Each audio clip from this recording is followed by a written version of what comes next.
Hello and welcome to Not That This, the pop culture talk show where I interview artists and influencers to find out their fool's gold and hidden gems, those massively popular things that they hate, and those unknown or underrated masterpieces that they love.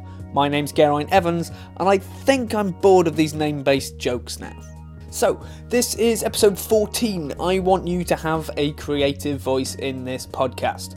So, you can help me choose my theme tune. You're currently hearing one of the options. I'll tell you how to vote at the end of the episode. We're also on regularly scheduled programming now. From today, there will be just one episode a week. I wanted to put out a bunch of interviews at the start in my first month because I like a podcast to have enough for me to get into it, but now it's going to calm down a bit. Today I speak to Gavia Baker-Whitelaw. She's one of the hosts on the Overinvested podcast, which delves into pop culture phenomenons, and she's a journalist writing for the Daily Dot about lots of different geeky things. We've got some mutual friends, and I actually started reading her work on their recommendation. And she fast became one of the few journalists I actually Google by name to see what they've written about this week. Amazingly, I think she's more of a TV nerd than I am, and given her background, her job, that means that I reckon this is the closest this podcast will ever come to having a genuine academic expert on pop culture. It's a lot of fun. We've met a few times, actually, but I missed my window to interview her when I was up in Scotland, so we got together and did this interview over the internet. Here we go. Hello, Gavia. Hello. Hello, thank you very much for joining me. Thanks for having me. I'm very excited. Because you're somebody who's got a job that I'm actually jealous of. You're a geek culture journalist. Right? I am. The only downside is that I did have to watch Iron Fist, which was pretty torturous. But apart from that, it's a really awesome job. I kind of write about, cool movies and TV shows and internet fads and fandom and that kind of thing. I mean, that's that's awesome. I mean, I watched Iron Fist all on my own volition, which... Oof. I mean, I do actually know several people who've done that, and each time I'm like, I feel like I should react with an open mind and be like, oh, interesting, what did you get out of that? And I'm like, I just can't. I can't. Yeah, I mean, my massive problem is that I'm a completionist, so I've watched so much bad TV after the point where I know it's bad. I get you. Yeah, I just can't leave it alone. But there we go. I mean, what are you doing at the moment? I've seen a lot of your Star Trek Discovery coverage. Yes, I'm very into Star Trek Discovery. I do have some criticisms. I think it needs more kind of warmth and more of that kind of Star Trek morality. But I recap that every week at my day job, basically, which is writing for the Daily Dot. So that's kind of my main job. And then I also co-host a podcast called Overinvested, which I think is kind of maybe part of the reason why you called me on here. It's like a podcast I do with my friend Morgan where each week we talk about a different pop culture obsession. So it's usually like a movie or a TV show and we, analyse it and get really excited. Yeah. So, I mean, that's loads of fun. It's a podcast where you really delve into the minutiae of different phenomena. Is that the right word? I think so. I mean, so she and I both come from a fandom background. I didn't study as a journalist. I started off kind of analysing things like Harry Potter and Stargate on LiveJournal with a bunch of other fans, and also reading and writing a lot of fanfic. I now kind of edit a newsletter of fanfic recommendations as an adult, so I never grew out of that one. It's definitely a grown-up thing too. But I find that a lot of people who are really into fandom and fanfic fandom, it really is a great place to kind of sharpen your claws as a critic, because everyone is really, really personally invested and obsessed with the source material, but you can also be really critical, which I think there's kind of two sides to fandom. So there's the side that's like that, and then there's the side that's more uncritical, and that's one of these things you see quite a lot of clashes in, for example, like Doctor Who and Marvel fandom, and even Star Trek. There's some people who are criticizing, for example, sexism or something in a show, and then there's other fans who are just like, I can't believe you hate this show so much, and it's like, if I hated it, I wouldn't care. Well, yeah, that's it, isn't it? I love the sort of the irate fan. Something I love the most is when a creator decides to do something that's definitely going to mess with fans. Like Doctor Who at the moment is a prime example. So yeah, this idea that I've spent a long time. I've written a 8,000 words novel, mini or novella about whatever it is. But I'm not a proper fan. I don't understand. So I mean, do you write fan fiction yourself then? I wrote more before, but now obviously because I write professionally, I don't have as much time. And if you're doing something really specific. If you're doing a certain job, you're not going to be like, oh yeah, I'm going to do more of this to relax quite as much, even though my hobby is also my job. So I did write I wrote a novel length Hannibal fanfic with my friend last year, which was really fun. It's the longest thing I've ever written. And it was for the TV show Hannibal rather than the movie, just to clarify. And it's it's a really great fandom. It's got very, very creative participants because the show itself is so kind of artistically complex. There's a lot of layers of subtle meaning, and it's also, very visually beautiful, and there's lots of kind of complicated relationships. And it's also kind of a gothic romance, which is quite a rare genre on TV. So there's loads of really great romantic fanfic.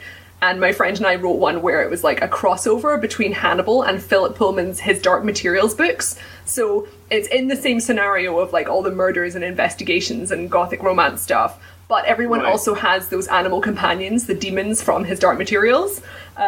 So that was my last fanfic. Wow. I mean that's the wonderful thing about fanfic, I suppose. You can. I mean, that is not a mashup I would have chosen. I'll be honest with you. It was. I mean, I've seen more elaborate ones. We kept things pretty conservative. The only thing we changed is we were like, what would happen if all these characters had demons from His Dark Materials? But it's actually quite a popular subgenre. There's certain sources that quite a lot of people like to make fanfics about in different fandoms. So the TV show The Sentinel from the 90s is something that's kind of a deep cut. A lot of people have not heard of that show. It's basically a crime drama, but one of the characters has basically super senses, and the other character essentially acts as their therapist, so they have to have a two-person team. And because of that relationship dynamic, a lot of people like to transpose that onto other fandoms. So there's loads of fanfic where it's the characters from Sherlock, but they're sentinels.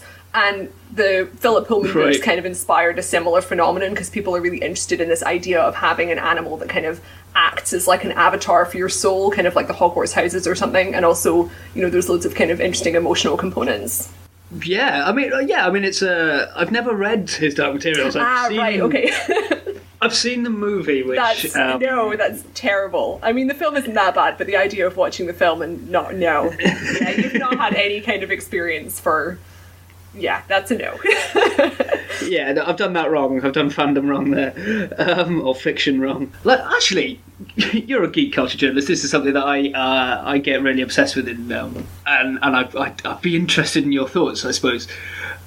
So people get really upset when an adaptation of a novel is different to the novel. Do you think that's fair? I mean, I think it's definitely a kind of your mileage may vary situation. Obviously, it's impossible to ever do a quote-unquote accurate adaptation of anything, because if it's a book, everything is going to be really different in everyone's imagination.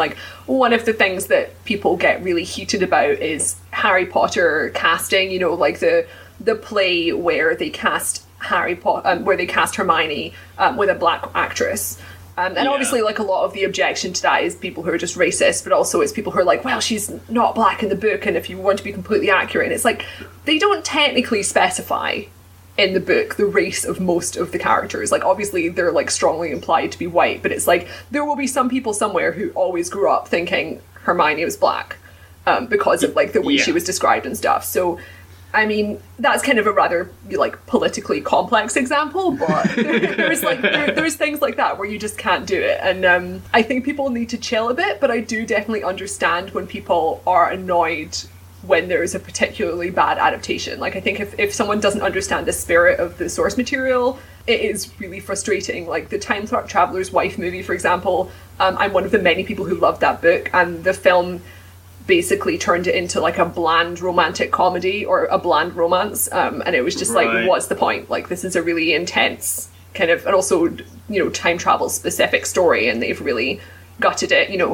The Star Trek reboot movies, they're entertaining action movies, but they don't really have the kind of characters and relationships that made the original Star Trek series. so charming. You know, it doesn't have the same kind of moral and cultural messages, and it makes Kirk into this kind of jock character who's always just really bad to women. And it's like, if you watch the original series, Captain Kirk is actually kind of a nerd. He's a bookworm. He's really honourable. Like, he does have a lot of love affairs, but in like a nice way, not in a sort of he's treating women badly way. It's just like, well, you know, he has a lot of dates because he's charming and handsome. Like, that's not a bad thing.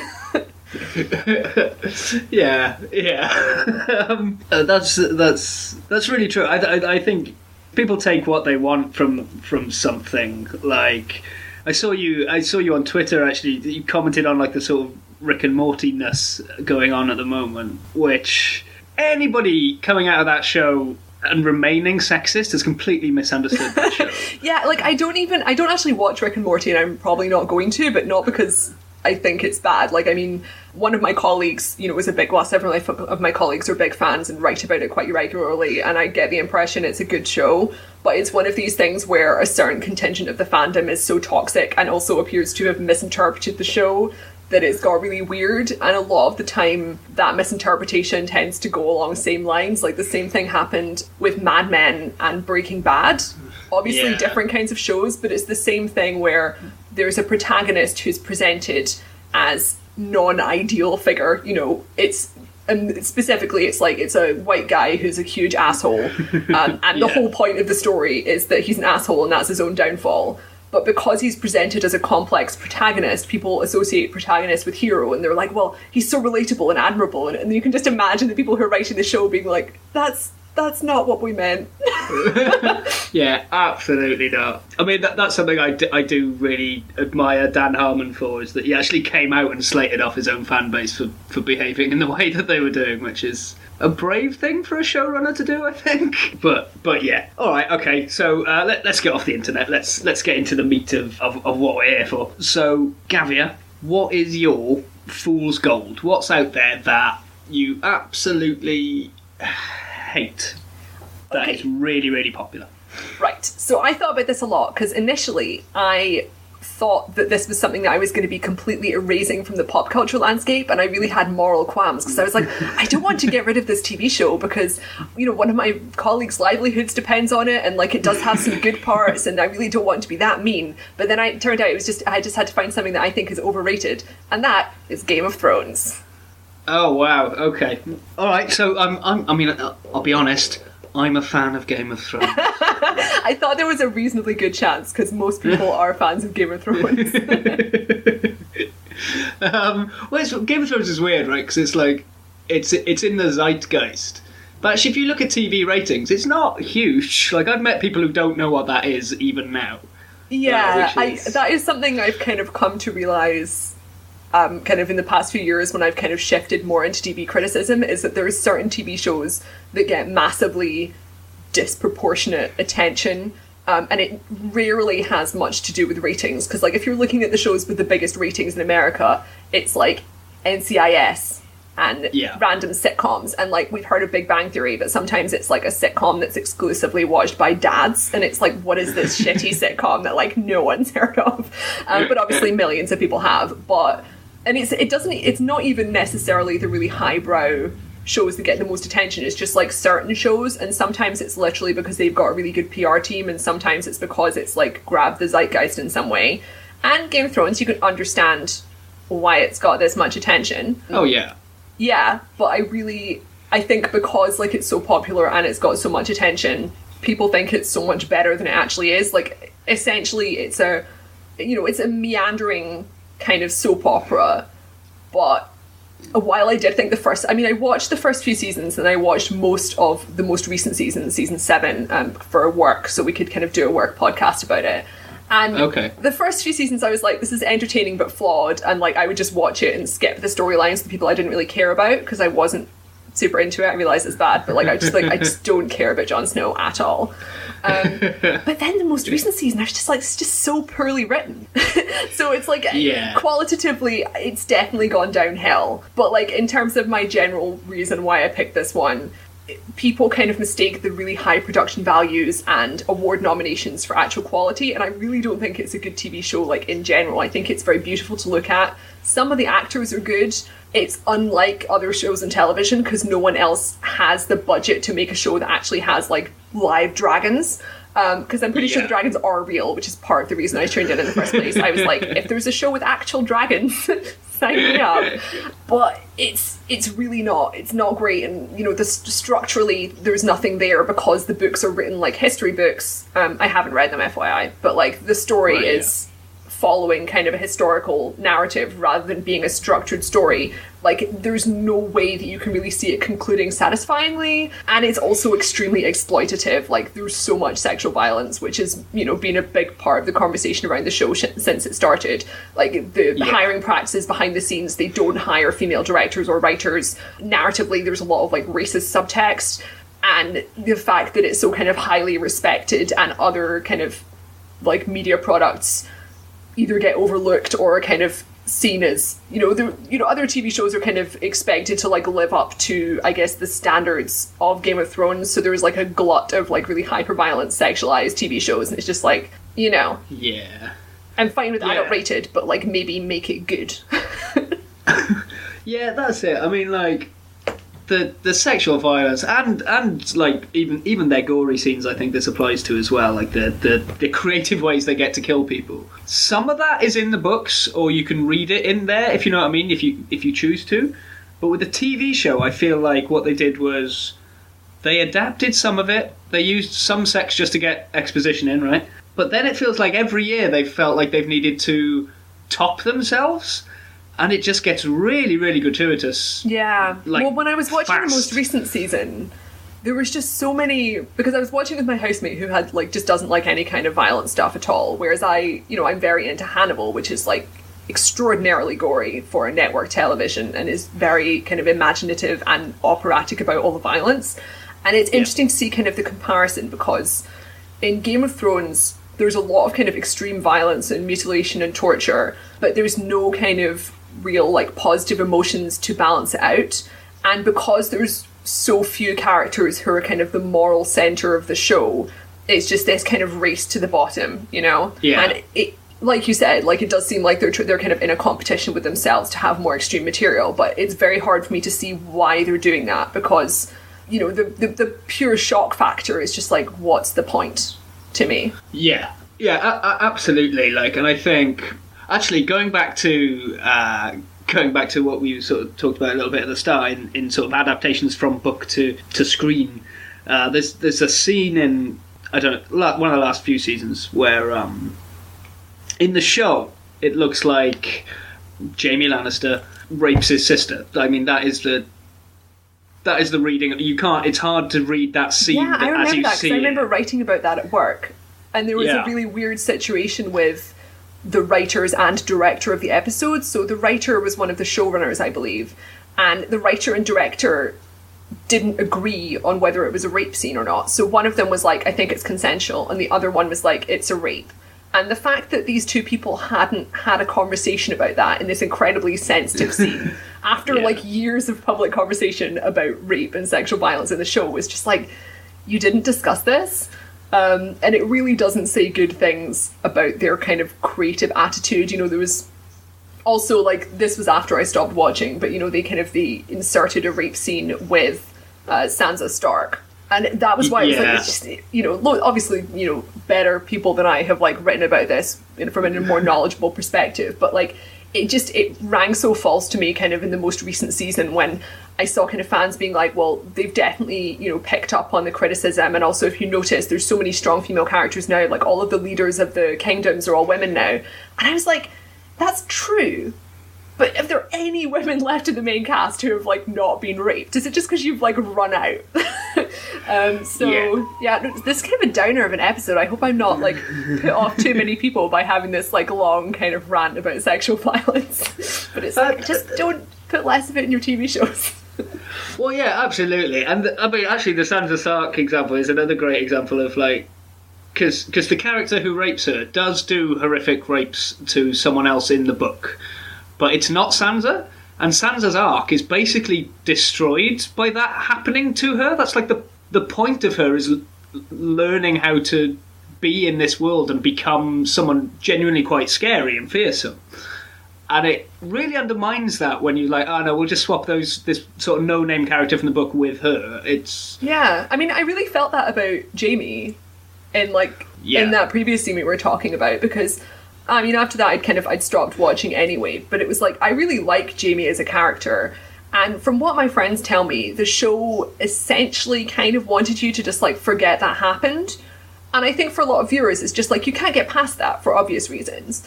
But it's really peculiar that they feel like they can kind of have their cake and eat it. Like, they can have these scenes, but like only certain people are feeling repercussions.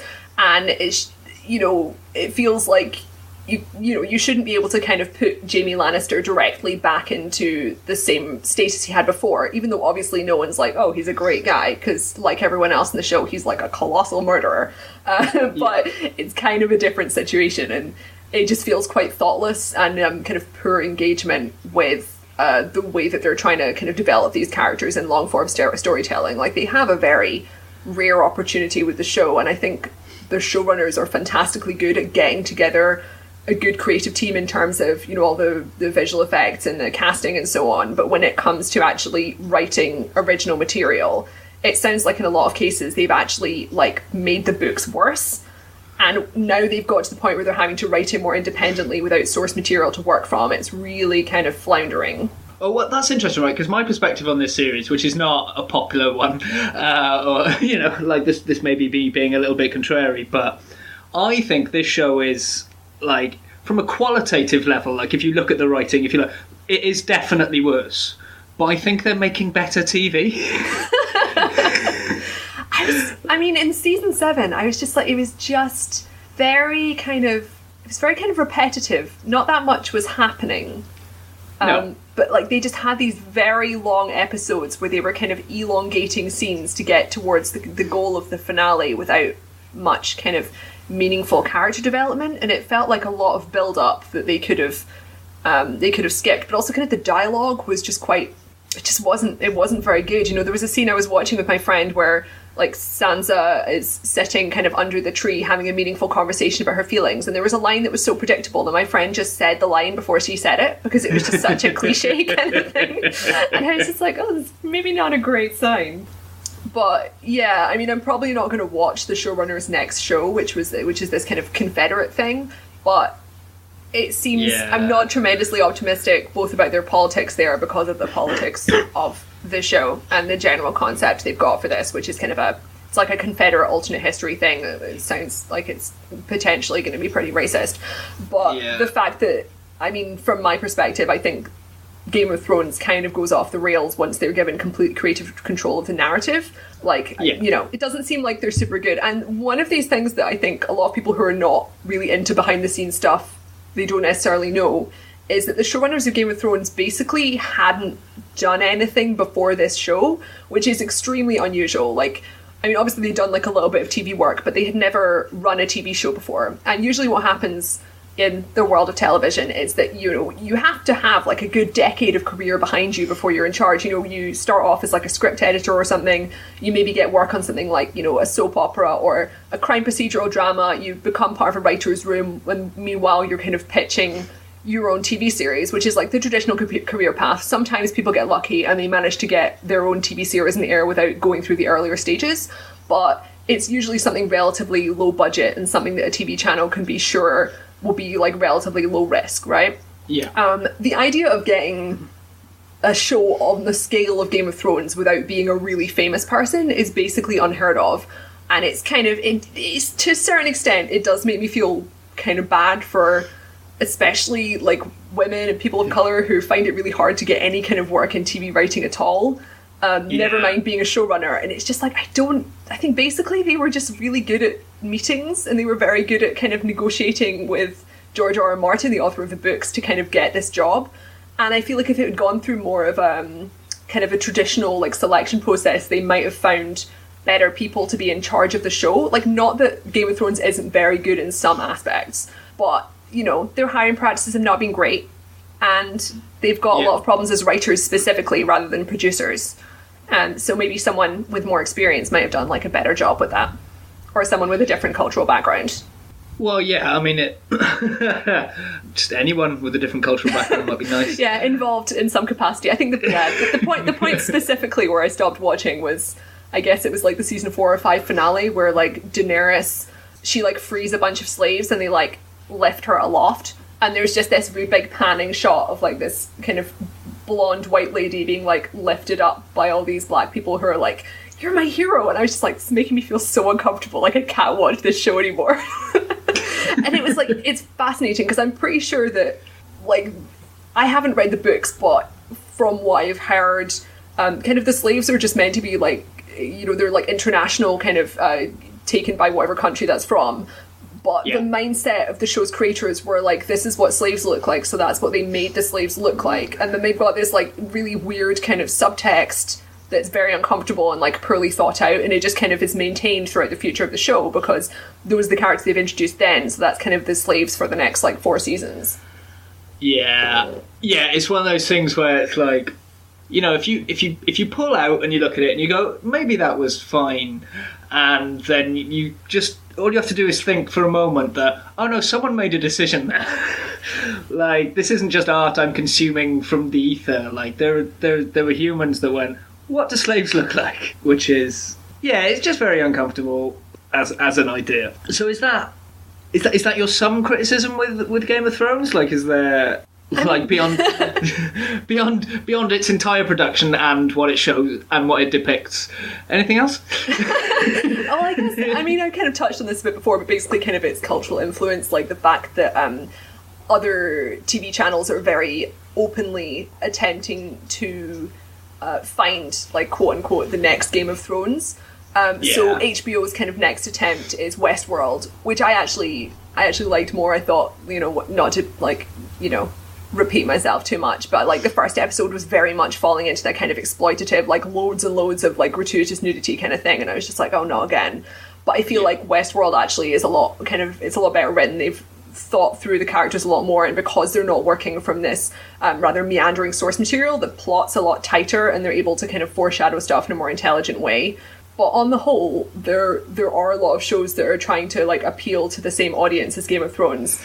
And I tend to think that while people do enjoy sex and violence, which is like pretty normal, there's more to it than that. And if you make a good drama, then people will come and watch it. And like if you stick that stuff into mediocre drama, it's not making it better or more watchable. You're just like making the cultural zeitgeist just less good as a whole, and you're not really respecting the audience very much. Yeah, absolutely. And this is what happened with Breaking Bad, right? Like, that's why we get Breaking Bad and Mad Men and all these other things at the same time, is that like, oh, we need a more ambiguous straight white male head of a family show to appeal to all the people who like Breaking Bad. And I'm like, no, you don't. You just need a good TV show.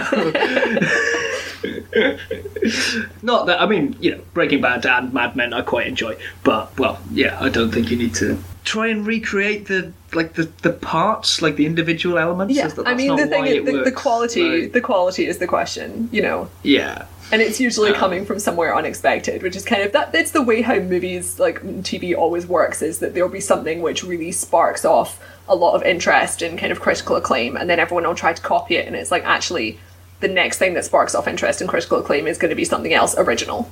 Yeah, and that's how it always goes. Yeah. I just kind of wish that Lord of the Rings had the same influence as Game of Thrones, because I think that, I mean, Lord of the Rings obviously is like, it's definitely not one of these things like Avatar that just sank without trace afterwards. Like, Lord of the Rings is massively beloved, the movies. It had a really big cultural impact. All of the actors are basically forever known as the actors from Lord of the Rings, no matter how famous they are, because everyone's just like, it's Aragorn, even though Viggo Mortensen has been in like a million great movies.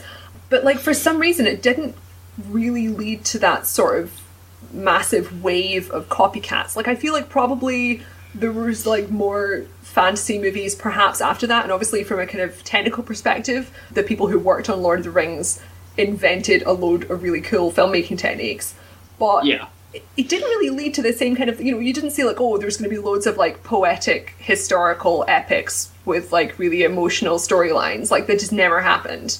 I mean, I think there were a few. They were just bad. Like, you had stuff like that. What was that one with Orlando Bloom? There was a Is it like The Last Kingdom or something? Oh yeah, well obviously there's kind of swords and sandals movies, which is kind of a different subgenre, but it's like I don't feel like there was much of an uptick in fantasy movies compared to, you know, previous decades when there was always, you know, a couple of fantasy movies per year. And it would have been quite nice if something similar happened, but we will never know. Maybe it would also have been really garbage, like kind of like loads of people trying to make a really gritty superhero movie, and it's like that only works for some characters. Yeah.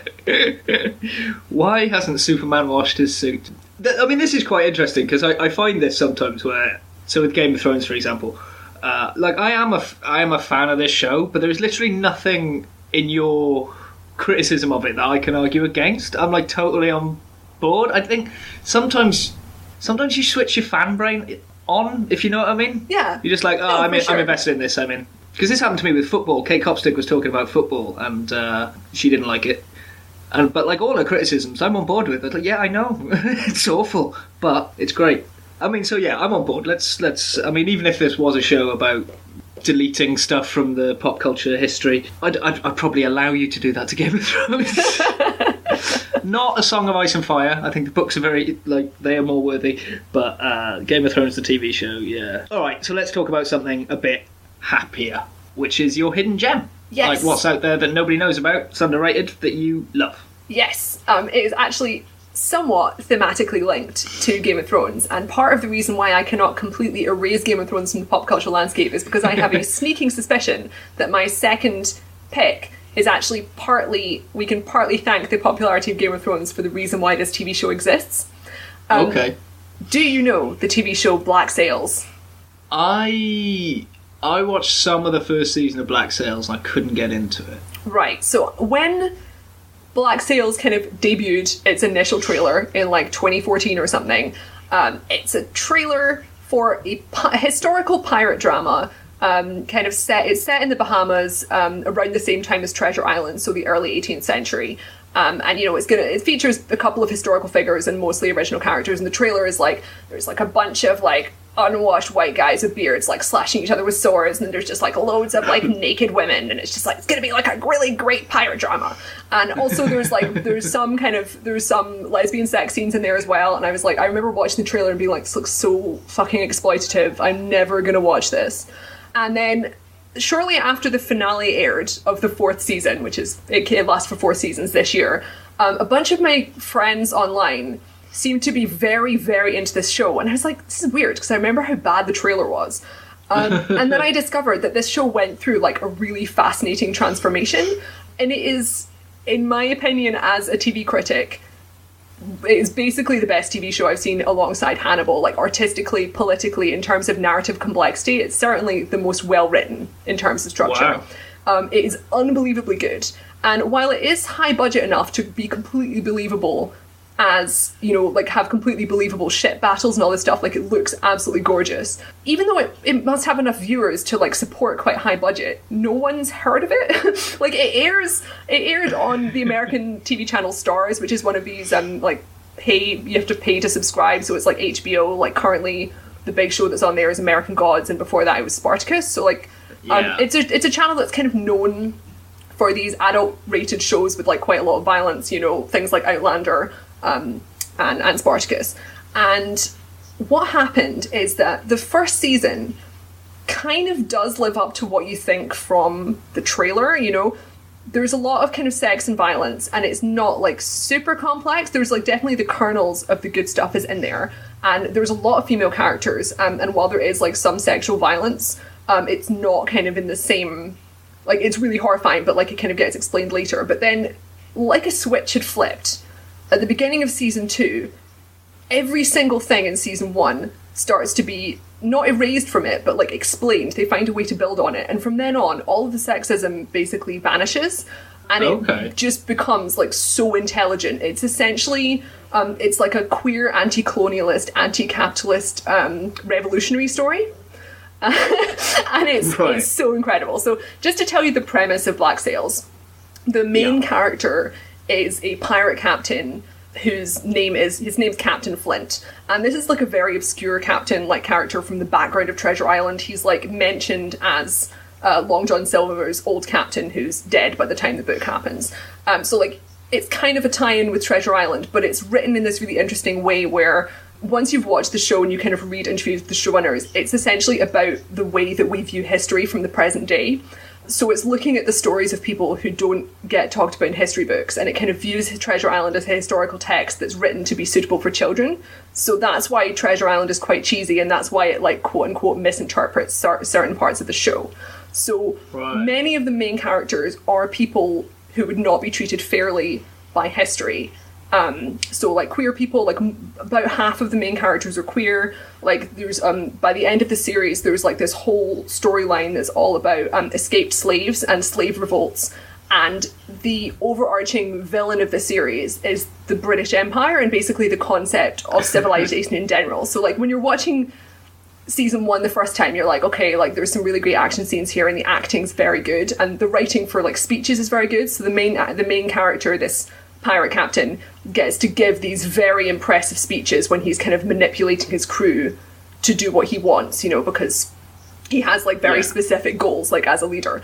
But then as you go back and rewatch it, you realise the whole of the first season has been seeded with these political themes to do with, like, the dangers of Britain's civilization force, you know, the idea that the whole of kind of the British Empire buys into the idea that Britain is going to be improving the colonies by moving there, when what you actually know is that the pirates basically just want to be free from, like, the restrictions of, like, law and order in Britain, but most of them have some kind of reason, you know, they've been exploited, like, a lot of them have been press ganged into joining the Navy, that kind of thing, and this gives them this kind of option of freedom. And the main character, what he wants is this massive cache of gold, so it's kind of a really classic pirate genre concept where he is like, once we have this gold, we can build the city of Nassau, which is the capital of the Bahamas, into basically a pirate stronghold, and we can all live freely, like the escaped slaves can live freely there together, and we can protect ourselves from the British Empire and, like, essentially become a colony of our own. So he kind of wants to have this essentially like an anarchist free state. And so you have this combination of really, really incredibly good, like, political intrigue between him and the other captains, because obviously they all want this gold for different reasons and he has to make allegiances. So you've got, if you're really into the parts of Game of Thrones that are about the shifting kind of allegiances between characters and people double crossing them, this show has that written on a much more kind of superior structural level, and also with more female characters. So, like, one of the other main characters is effectively the banker who controls the cash flow through this city where all the pirates kind of go through. So she, like, inherited it from her father, and she's quite young, but she's become this sort of powerhouse of kind of information exchange. And her girlfriend is, in season 1, she is a sex worker. She's working out of the local brothel. But then as the show progresses, she becomes kind of this power broker between different characters in the show. And each one of these figures has, like, a different attitude towards the way that they want the world to be. Essentially, they all have, like, a different political ideology that sometimes will, like, enmesh with the other characters, and sometimes they'll have to go and find a different allegiance.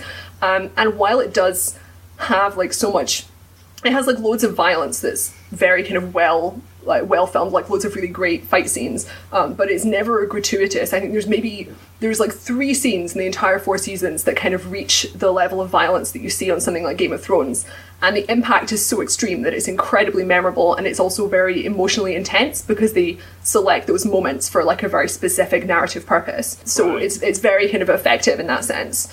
Yeah, I'm just trying to think what else to mention here. I kind of, like, in my advertisement, I should have a better patter for this, because I've actually persuaded, like, dozens of people to watch this show. Because everyone gives up on it in season 1, it's like, once you see season 2, your life will change. Well, that's it. I think that another thing that put me off, like, just maybe subconsciously, is there was like a couple of pirate shows that came out in the same month. Like, everything comes out in, like, September, right? Because wasn't there one with John Malkovich as well? I don't know. I mean, there's always kind of these fads, and this is kind of like, I don't know, it's like years after Pirates of the Caribbean, but I guess they were, like, germinating for a while. But this one is just fascinating because it's so different from really any kind of historical drama I've ever seen, because it has this very, very intelligent attitudes towards the concept of historical accuracy. So there's certain elements of it, like I said, there's historical figures. So if you're into, pirate history, Blackbeard's in it. Anne Bonny and Jack Rackham are both main characters in the central cast. So they're quite well-known pirates if you're into that kind of thing. Anne Bonny is a famous female pirate captain, and Jack Rackham was her partner.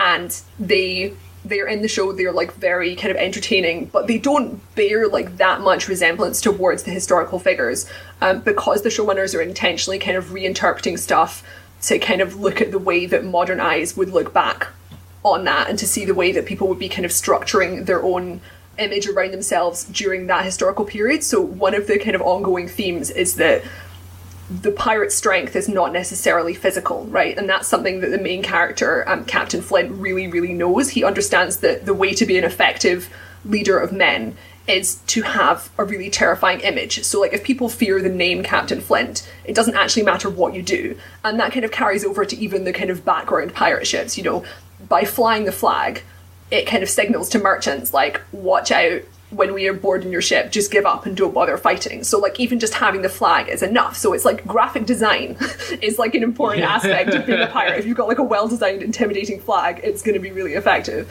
And on that same way, like Flint is trying to make himself as terrifying as possible, but as the kind of show progresses, you see that he's like this really complex character who has this very romantic, intense backstory that's very unexpected, and you really can't predict it until it shows up. And then you realise that, like, internally, he isn't this evil villain, but he wants to make himself seem that way for reasons that are entirely pragmatic. But the more he does this, the more he kind of gets sucked into his own PR, effectively. So he always has to have someone else to, like, drag him out from his own self-image.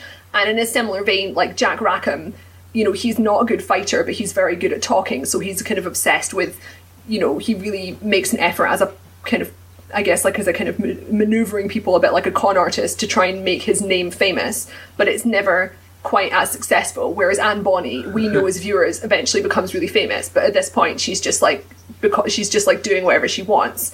So there's a lot of layers to the way the show kind of views historical figures and how people kind of think of themselves in terms of identity. Wow. So this is a show that I started watching, went, nah, and then no one has ever talked to me about since. How is it so good? Well, this is the thing, because like nobody watched it, and it has kind of a fandom. I would describe it as a pretty small fandom, and a lot of them are really into.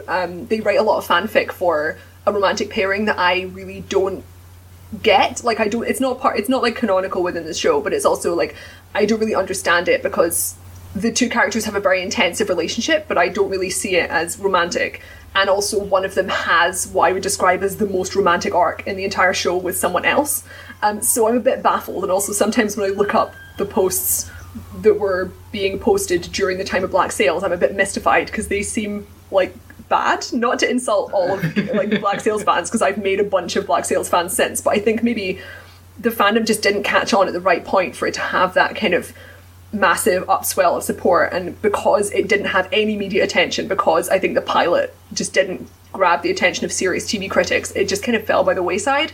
And it's really interesting because like the friends I've made through Black Sails fandom, most of them are, a lot of them are like historians, academics, like, queer activists, people who write very intensive literary criticism.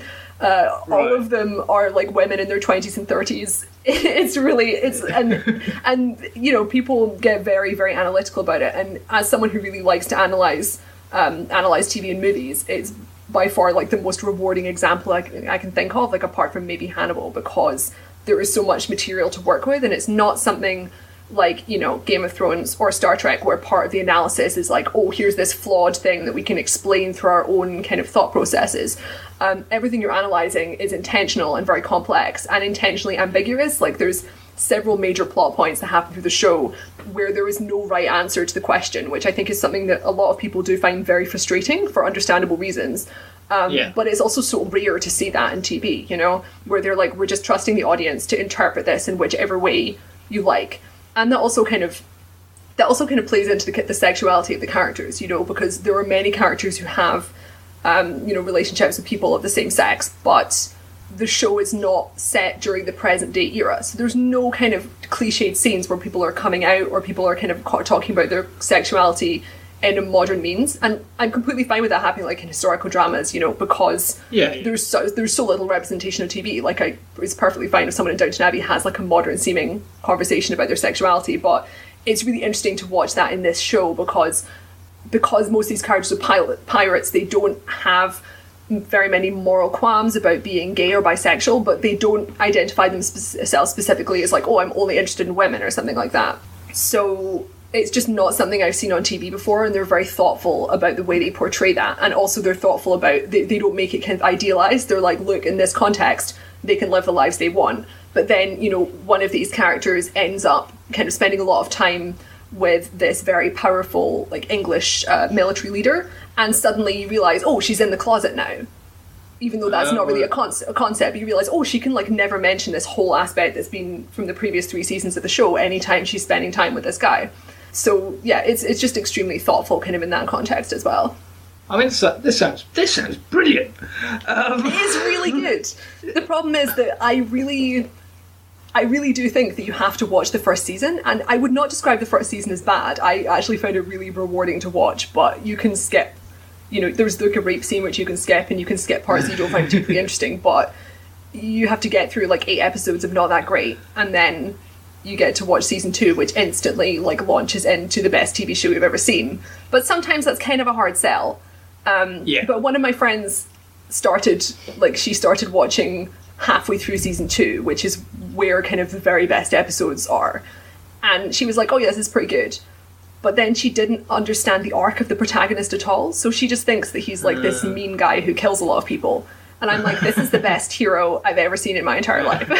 And just like, he's so emotionally compelling. He has like such an incredible arc, and you have to watch like a bunch of shitty episodes to understand why this, you know, this grizzled pirate captain who is indeed murdering a bunch of people is actually someone that you will frequently cry over and is one of the best actors in television.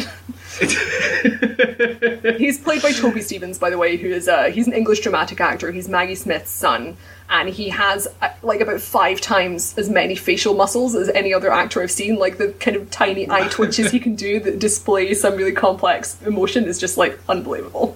Wow. Alright, I mean, I'm in. Out of curiosity, given that you're into like obscure TV, have you watched The Leftovers? No, but that is another kind of TV show that I know what TV critics like, and a lot of people I know are really into it, but I haven't yet. Alright, okay. Alright. Well, I'll call you again on Skype once you've watched it. Yeah.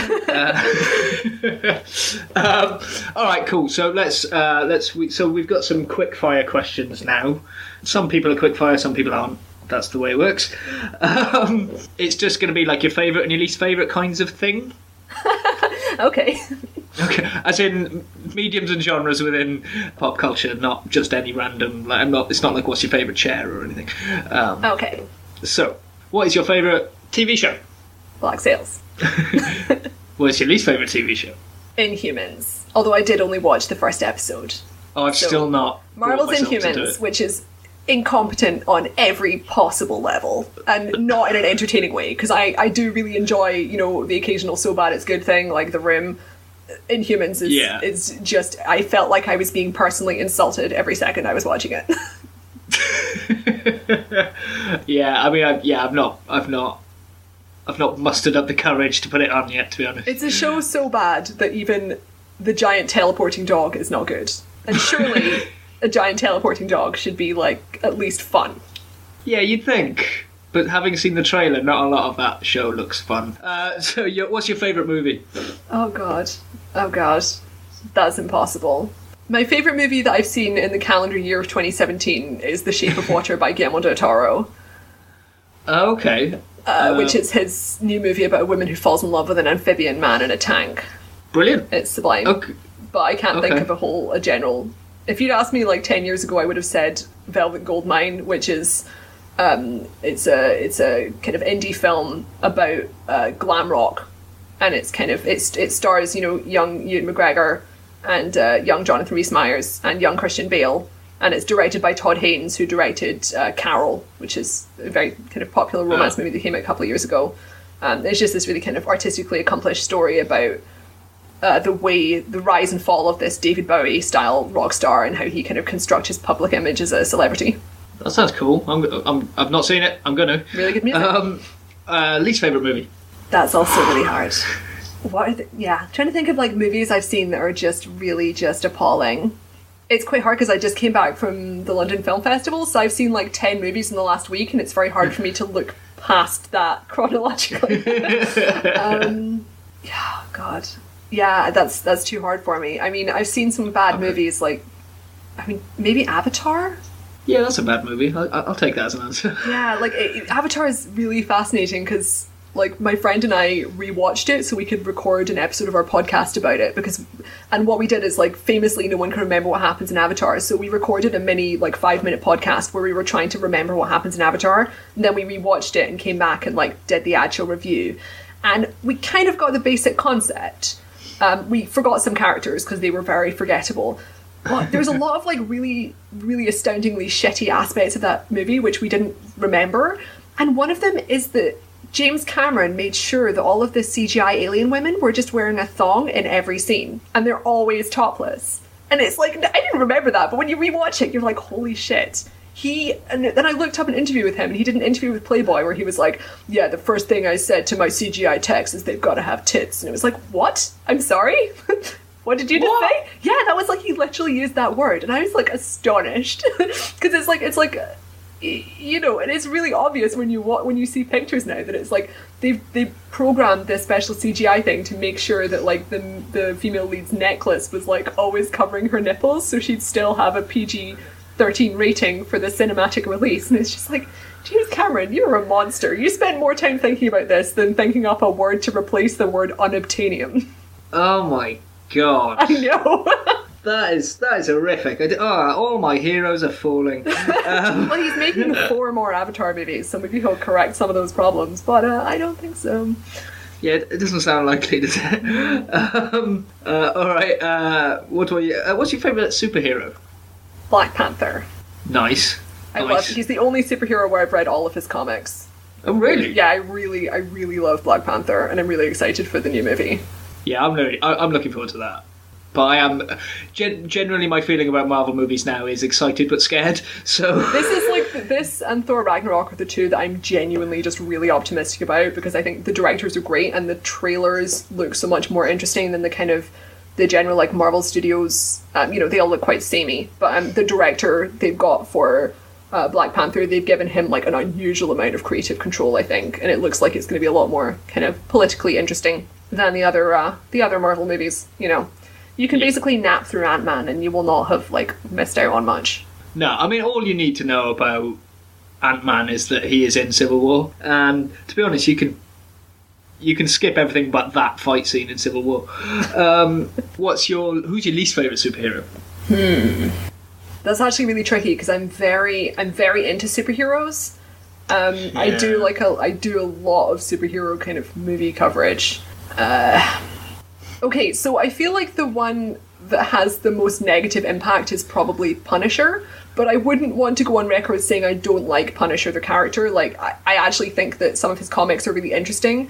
And I actually, like, a couple of weeks ago, I even published, like, a review of some of the, like, early 2000s one where they kind of really go into the kind of the darkness of his backstory as a Vietnam veteran and kind of showing that actually it's not like, oh, PTSD made him evil. It's more like he has, like, a dark and terrible soul, and actually it's him who's like a monstrous person who just wants to murder people. But I think the reason why I'd select him is because, you know, he's become kind of very beloved by people who think that he is someone to emulate. You know, they're like, oh, what a great vigilante, and there's all these kind of situations of kind of police brutality where like there was like a local police department that used his symbol on their cars, like the Punisher symbol, and like the American Sniper guy famously. Sorry, what? There was a police department that painted skulls on their cars? Yeah, the Punisher symbol in the cars, and like the American Sniper guy who really sounds terrifying, like always wore the Punisher symbol and this kind of thing. And there's a lot of, I mean, it's one of these things where like I don't want to kind of group people into like really specific categories, because like I don't know the individual reasons why people like him, but there's a lot of veterans who like the Punisher, and some of them like him because like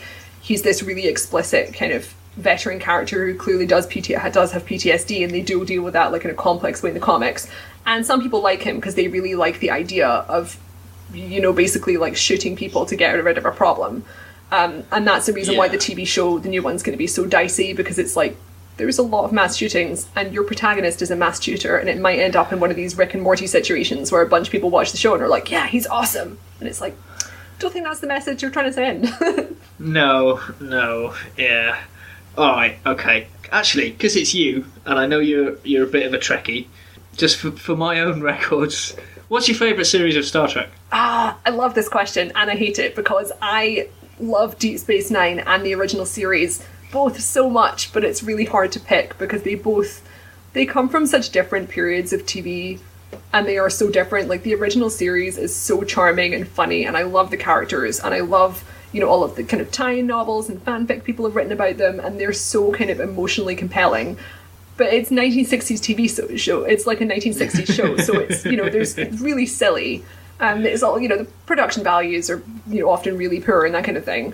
Deep Space Nine is definitely the best written Star Trek show. They have long-running arcs, and they have really quite complex characters. They have really good female characters.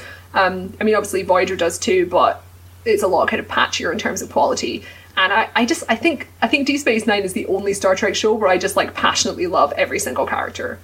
And even like random background characters. Like, I'm very fond of like, people like Garak and Gul Dukat, kind of the Cardassian characters. They're just really, it's just a really kind of smart, but also understands kind of the humor and silliness of Star Trek while kind of dealing with, stories about war. It really understands how to balance out dark topics and humanity, which is something that I think Star Trek Discovery is still kind of struggling with. It doesn't have that kind of, people sitting around in a cafe talking about their relationship stuff that you really need to have. Yeah. I think that's so true. And actually, I'm on board with DS9 as an answer as well. It's becoming more popular as an answer now. Have you noticed that? Just in like its last 10 years? Because it used to be the one that everyone hated. Because I think I probably wasn't aware enough of it at that point to know. Because, at that point I was a teenager and I didn't have a TV at home and stuff, so I hadn't really watched any of it anyway. But, like, yeah, I have heard that from some people. Weirdly, I think Netflix released its viewing stats for its most watched episodes of Star Trek, like in the lead up to Discovery, and about 50% of them were Voyager. And it was like, people are rewatching Voyager voraciously? Like, really? Which, yeah, I was really surprised. I wonder if Voyager was just less watched at the time, so people are not rewatching, but watching Voyager. I think Voyager was, I don't know what the ratings were, but it was popular enough that the network actually took money out of DS9's budget to give to Voyager. Oh wow, okay. So I don't know. It's a puzzler. But yeah, apparently people are actually just rewatching a bunch of Voyager, even though it's, as I said, patchy, much as I love Captain Janeway. Yeah, there's... Well, was it Kate Mulgrew who said that, she played Janeway as bipolar? Oh, boy, like I haven't seen that one. Well, no, just in general. Like an interview, yeah. But, Yeah, I've not seen that interview. Oh, no, yeah, because she was so... like radically different from episode to episode. Yeah, it's really fascinating because the kind of the concept of Voyager is so interesting, and like a lot of the characters do have a good premise. But there's another like really telling interview I saw that was with the actor who played Harry Kim, who famously had absolutely zero character development for 7 seasons, and he said that the showrunners wanted the human characters to basically act less. So the non-human characters would stand out because they thought that was what was more appealing. So essentially, he was like, obviously he's not like a great Shakespearean actor, but apparently there was like a couple of episodes where he got to actually perform for some reason, and his co-stars were like, what? Holy shit, you can actually do it. But like, there was just like some episodes where the showrunners were able to get through to the directors and just be like, look, we want them to be really wooden. And I remember when you know that, you can just see in certain episodes, it's like, why are they talking like that? There's no reason. We know they know how to deliver a line. Wow. It's really puzzling creative choice. Yeah. Oh, studios. All right, I reckon this one might be slightly easier to answer. What's your least favourite series of Star Trek? Yeah, that's Enterprise. But I've only seen one episode. But I think it's very safe to say really? Enterprise. Yeah, I watched the pilot. Okay, so I've watched all of Enterprise, and after season 2, it really starts picking up. I believe that. I convinced my friend to watch it recently, and he's like, I'm into series 3, and finally there's 2 episodes in a row that I've enjoyed. I've heard it picks up later on. I may dip in to watch like the best episode ever at some point, but yeah. yeah. No, it's not really a competition for the least, is it? Like, poor old Scott Bakula. Alright, okay, so we've got one last question, which is, if someone's going to make the story of your life, what medium would you want them to make it in? And what would you call it? I'm very bad at titles, so... We could use that. Yeah, I'm very bad at titles, yeah. That's like an appalling kind of like French theatre show where it's just like really obvious they just couldn't think of a name and it's like pathetic. What medium? I think it would have to be kind of a surrealistic art film, but not like a dark one, like a kind of a cheery kind of Guillermo del Toro style one. Because he's my favourite director, but also because like if you made a movie of my life, it would be really boring because I spend like most of my time indoors typing, and I'm not really like a drama person, so my personal life is generally like pretty chill. Yeah, so I think it would have to be something that has like a lot of kind of surreal elements and perhaps like fictional characters coming in. There's this really great autobiographical comic book by one of the creators of Batman's cartoon series, like the TV cartoon. I think it may be Paul Dini, but I can't remember.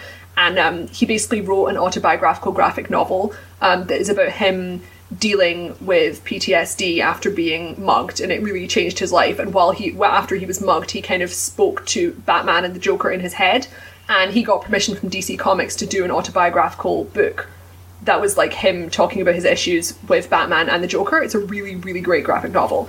But I think my movie would have to be like the fun version of that, where I had like a bunch of the fictional characters I like, because otherwise it's just like a girl on a laptop having conversations with her friends.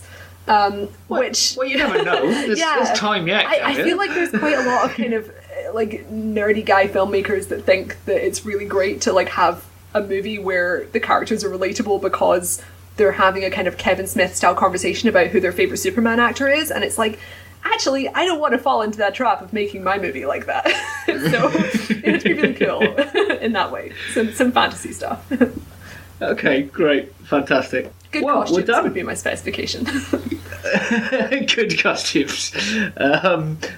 Thank you very much, Gavia, for joining me and slating Game of Thrones and bigging up Black Sails. Thank you for inviting me to do my favourite thing, which is rant about Black Sails. Well, yeah, I mean, you're very welcome. I'll catch you soon. You too. Wow, so that was Gavia. There's nothing I love more than hearing someone passionately but eloquently talk about something that they love. And Gavia nailed that, talking about Black Sails. I have started watching it again on her recommendation. I've not got very far because, if I'm being honest, the first season is proving a bit of a slog. But I'm committed now, so I will get there, I promise. I love this interview. She just knows her stuff, all the behind the scenes production info that most people don't have a clue about or care about.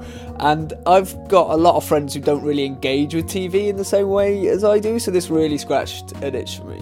Anyway, as I mentioned at the top, you can help me choose the theme tune for this show. The first 5 episodes all have different music, which I then repeat over episodes 6 to 10 and 11 to 15. We're on the last run of it now.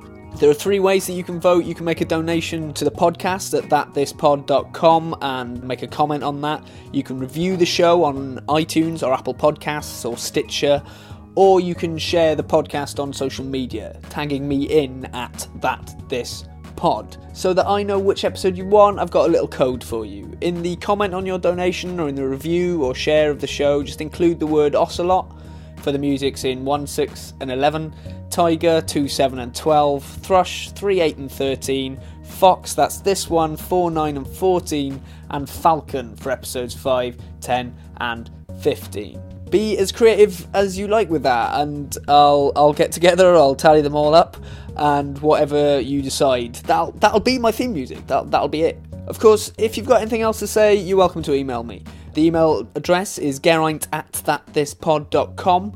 You can also find that on the website. So, got anything to say? Let me know. In the next episode, I speak to Tony Law. He's a stand-up comedian. It's the first interview where I felt totally out of control. If you know his work, I'm sure you can imagine why. I can't describe why he's brilliant. He is undefinable, whatever that word is. He is that. Anyway, I really recommend listening to it. I'll catch you then.